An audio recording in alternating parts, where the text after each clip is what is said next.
Welcome to The Explainer. So today we're going to dig into some pretty ancient wisdom from a philosopher named Zhuangzi to tackle a problem that feels incredibly modern.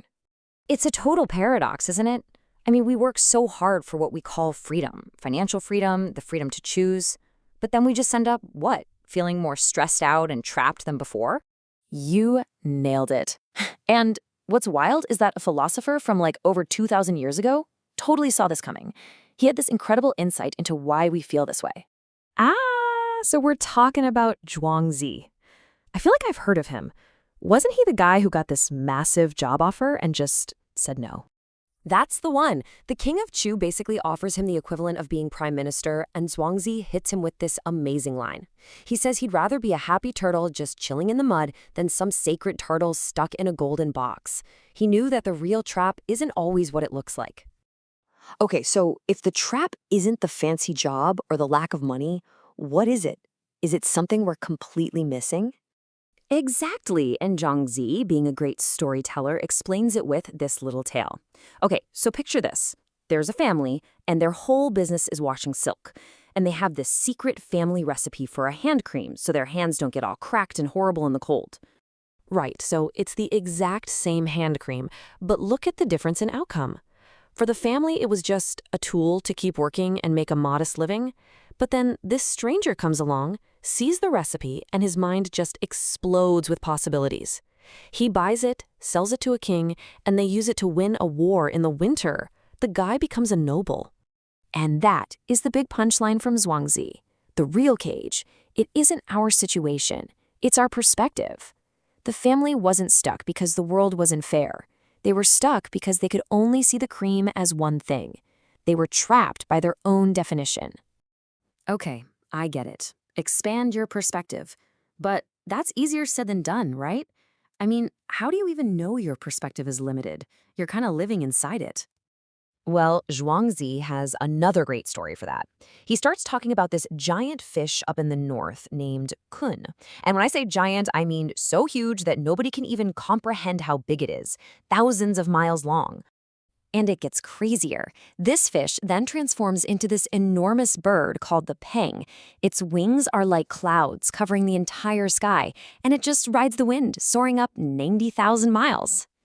Yeah, but meanwhile, down on the ground, you've got a little cicada and a dove. They look up, see this thing, and just start laughing.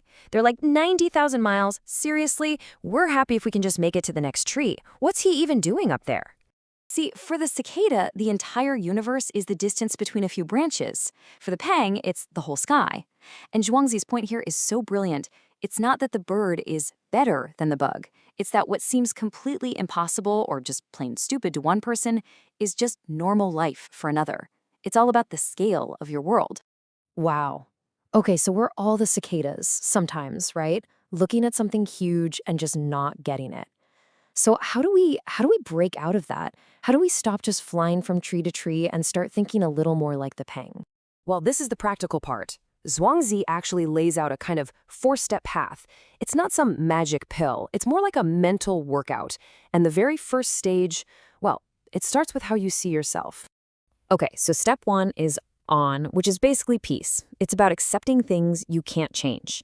You know, acknowledging where you are right now, what's already happened, without all the drama and anxiety. It's pretty much the ancient Chinese way of saying, stop doom scrolling about your problems. Exactly. Then you move to step 2, hua, or transform. Now this one's really interesting. It's not about being a rebel. It's about being smart. You can play along with society's rules on the outside, you know, go to the boring meeting, do the small talk, but you keep your inner self, your real values, completely independent and untouched. You adapt without surrendering. I like this next one.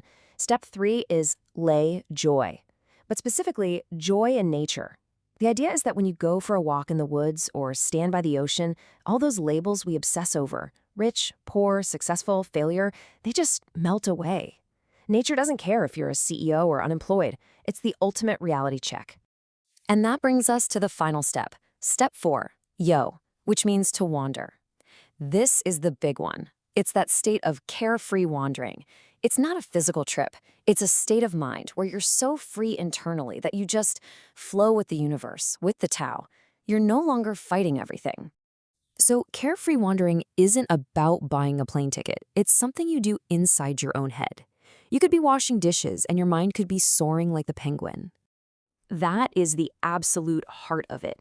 For Zhuangzi, real freedom is when you untie your mind from your ego, from your list of accomplishments, from your reputation. When you stop thinking, I am a manager or I am a failure. When you let go of those labels, that's when you're truly free. So, you can be that person washing silk, or you can be that turtle dragging its tail in the mud. And on the inside, you feel just as limitless, just as boundless as that giant bird soaring 90,000 miles up in the sky. Which I think leaves us all with a pretty big question to wander with ourselves. Thanks so much for joining us for this explainer.